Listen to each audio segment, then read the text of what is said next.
The gym was buzzing with the sound of sneakers squeaking on the mat, the thud of fists hitting punching bags, and the occasional burst of laughter from a group of martial arts students.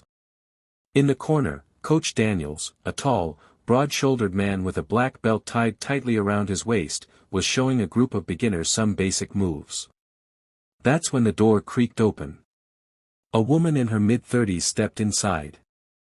She wasn't wearing gym clothes, just a faded floral dress, scuffed sneakers, and a cardigan. She held a small paper bag in one hand and looked around nervously, clearly unsure if she had walked into the right place.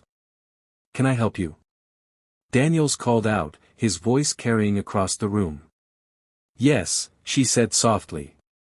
I wanted to see if you teach self-defense classes for women." Daniels smirked. "Well, you're in luck. But we do it on the mat, not in a dress." The group chuckled. She gave a faint smile, clearly embarrassed. "I can come back another day." "No, no," Daniels interrupted, his tone half joking.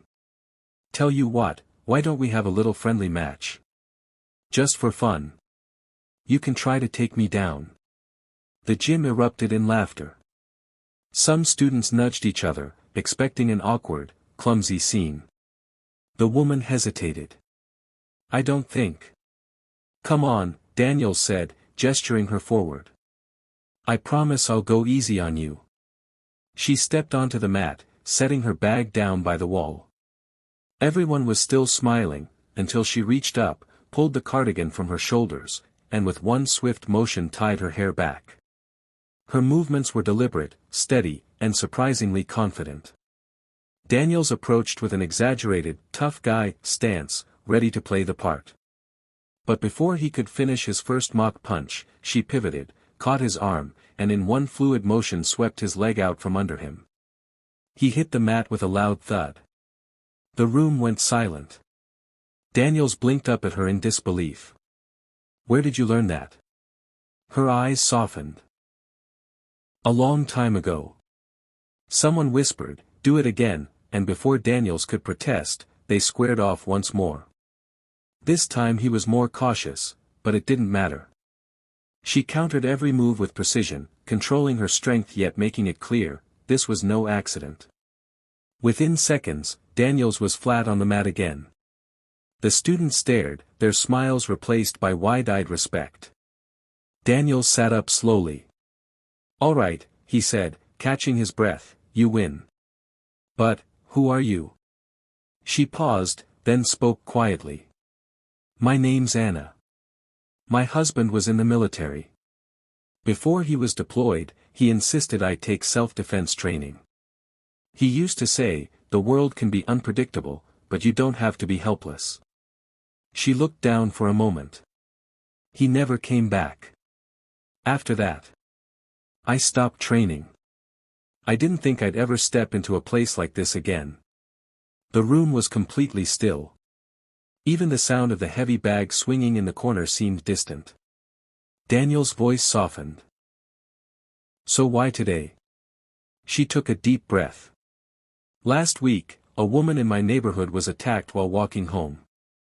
She's in the hospital now. And I thought, maybe if I could remember what I'd learned, I could teach others. Maybe I could help someone before it's too late." Daniel stood up and extended his hand. "Anna. I think you just taught me something."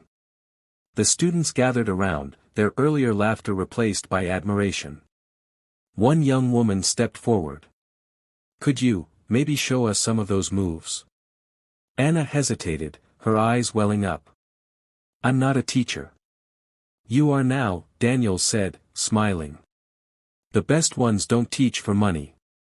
They teach because they care." And so, right there on the mat, Anna began to share what she knew. She moved patiently from student to student, demonstrating simple techniques, adjusting stances, encouraging them to trust their instincts.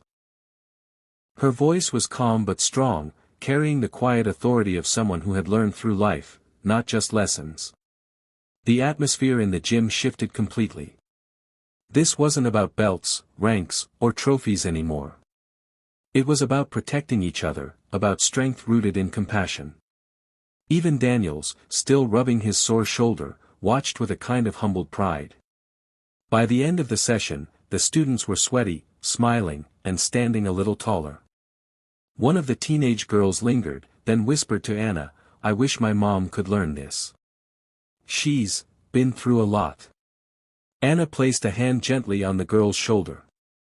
"Bring her next time. We'll learn together."